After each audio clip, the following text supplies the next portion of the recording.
Hello everybody from Plant Reviews. Today is the 10th of April and I'm talking today about a pretty rare daffodil that is Narcissus Saint Mary Immaculata, and it is a daffodil named in honor of the Church of Saint Mary in Falmouth to celebrate the 150 years of the church.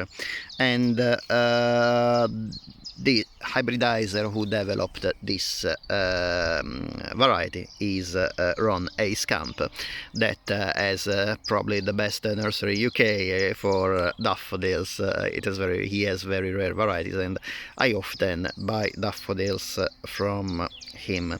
This variety belongs to the group 8 Tazetta and was registered in 2019. I'm sorry that the flower kind of bends, as you can see, in comparison to the pot on one side, so I have to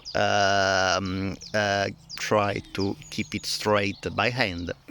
And about the plant produces usually 2 to 4 flowers per stem, and indeed the only bulb that produced flowers this year is this one that produced unfortunately only 2 flowers. But I like the shape. I'm sorry that they've been eaten by slugs, but it's a minor damage, luckily, because you can see anyway overall the shape of the flower. The flower is white, a little bit more green in the corona. I would say that the corona is about the same color of the tepals, so ivory white. That this is how I would describe it. There is a hint of like yellow-green at the base, but basically the flower is white. It is about 5 centimeters across, so to be a tazzetta daffodil, the flower is quite big, even if of course in tazzetta varieties usually the bigger the flowers, the less the number of the flowers is on the plant, as a general rule. Of course, there might be exceptions, like for example the odoratus has only 2-3 flowers per stem usually, but the flowers are very small, but it's a small plant anyway. About the fragrance of this daffodil is it has nice fragrance, but it's very light.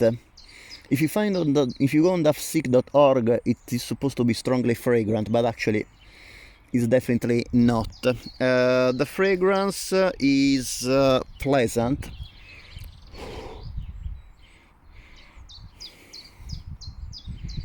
It is very fresh, kind of licorice and mint, and a little bit sweet as well. However, you really have to stick the nose in the flower to appreciate the scent, so this is definitely not a daffodil I can recommend for fragrance. Tazzetta daffodils usually are as a rule, they are the most fragrant daffodils in my opinion. Tazzetta varieties, however, even among tazzettas there are exceptions, and this unfortunately is an exception. The scent, even if it's very pleasant, it is really light. However, the flower, it has this nice shape, kind of rounded and quite big for a tazzetta daffodil. However, I would probably recommend it only if you really are a collector of rare daffodils. This is actually a very rare daffodil. I think you can find it only on the Scamp nursery website.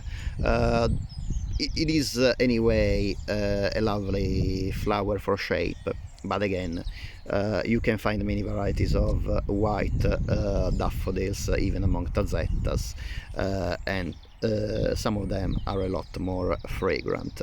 So it is, I would say, an interesting addition to a daffodil collection, but if you're looking for fragrant flowers, no, this is not one I can recommend. About the cultivation of this daffodil, this as a general rule follow the basic cultivations of daffodil, so very well drained soil, full sun, but as far as I know can handle partial shade as well.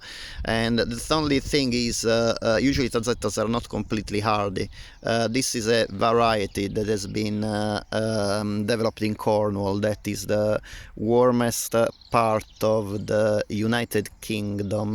Most of Cornwall is USDA Zone 9, while in general United Kingdom is USDA Zone 8. And tazettas in general need higher temperatures than other daffodil to develop. They're a bit frost sensitive, so usually don't do well in USDA zones less than 8. They might be cultivated outdoors in USDA zone 7, but as far as I know they are not hardy as other daffodils that can be cultivated, say, in USDA zone 3 or 4, because indeed tazettas are the daffodils that probably are restricted to the southernmost range of the Narcissus, of the genus Narcissus distribution in the Mediterranean, across the Mediterranean, basically, as area of origin where these plants are native. The plant will start producing the leaves between late autumn and early winter, and flowers will bloom in spring. In summer the plant goes dormant, so no flowers and not even leaves, all die down, leaving just the bulb underground that then will start sprouting the leaves again, restarting the cycle in autumn after the heat of summer has passed. As usual, I hope that you enjoyed the video. Thank you very much for watching, and as usual, if you like this video, would be great if you can please give a thumbs up, and if you like this video and the other videos on my channel, it would be great if you could please subscribe. It is completely free for you, but in this way you promote my channel on the YouTube platform and help me, of course, to make even more videos about plants. Thank you very much for watching, and hope to see you next time. Bye.